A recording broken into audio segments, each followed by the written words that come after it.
On an autumn afternoon, the sky was painted with streaks of orange and lavender, as if the world itself was mourning a slow goodbye to summer.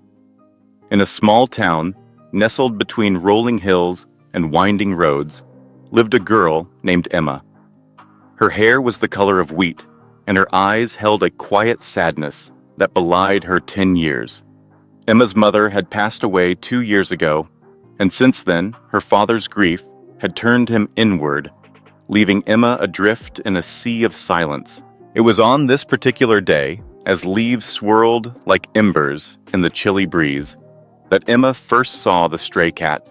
He huddled beneath the windowsill of her bedroom, his fur matted and eyes dull with fatigue.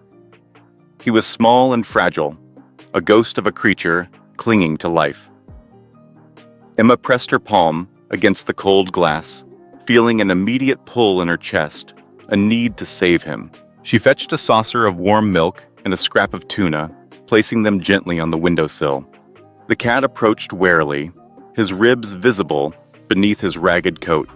Emma watched, breath held, as he hesitated before lapping up the milk with trembling urgency. It was the first time in months that Emma's heart had felt full.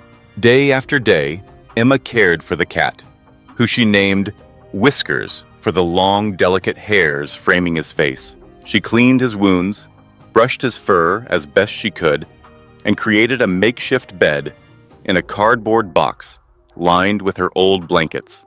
In return, Whiskers offered the softest purr Emma had ever heard, a vibration that seemed to mend the frayed edges of her loneliness. As autumn faded into winter, Emma and Whiskers became inseparable. She confided in him secrets she had never spoken aloud, stories about her mother's laughter, her father's quiet sorrow, and the hollow ache that echoed in her chest. Whiskers would curl into her lap, his warm body a balm against the cold and the ache. But one morning, Emma found Whiskers too weak to rise. He lay curled in his box, eyes half closed, breathing shallowly. Panic surged through Emma's veins as she scooped him into her arms and ran to the local veterinarian. The sterile smell of the clinic stung her nose as Dr. Reynolds examined Whiskers' frail body. "I'm sorry, Emma," the vet said softly, his voice heavy with compassion. "Whiskers has a severe kidney infection and underlying organ failure. He's very sick. We can try treatment, fluids, medication, but I need you to know that it may only buy him a little more time."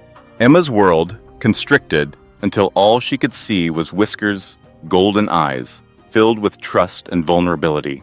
She nodded, tears blurring her vision. She took Whiskers home, determined to fill his final days with love. In the following weeks, Emma tended to Whiskers tirelessly.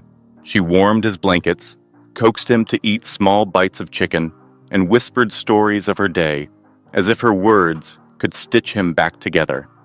They spent quiet afternoons by the window, watching snowflakes drift like fragile dreams to the earth below.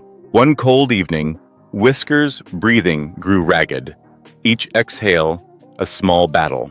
Emma wrapped him in her arms, cradling him against her heart. She stroked his head, her tears falling onto his fur, whispering, "It's okay, Whiskers. You're safe. I love you." As the moon rose, casting a pale glow through the curtains, Whiskers' purr faded into silence. His eyes closed gently, and his body relaxed, finally at peace. Emma felt a hollow ache deepen in her chest, a grief so profound it felt like drowning. The days that followed were a blur of sorrow. Emma buried Whiskers in the garden beneath a small oak tree, marking the spot with a smooth stone she painted with his name. She spent hours sitting by his grave, talking to him as if he could still hear her tears watering the earth. Winter thawed into spring, and though the world blossomed around her, Emma's heart remained heavy. Yet, from the soil of her grief grew a tender resilience. On a bright morning in March, she knelt beside Whiskers' resting place and planted wildflower seeds, sunflowers, daisies, and forget-me-nots. Seasons turned as the garden bloomed in a riot of color, Each flower was a testament to a love that had transcended time, a love that, though ended, left roots deeper than sorrow. Emma stood in the garden one afternoon, sunlight warming her face, petals brushing against her fingertips. She whispered a thank you to Whiskers, her heart both broken and full, knowing that though he was gone, he had taught her how to love and how to let go. And in that quiet moment, amid the blossoms swaying in the gentle breeze, Emma felt something shift, a quiet hope that life, even when filled with loss, could still bloom anew.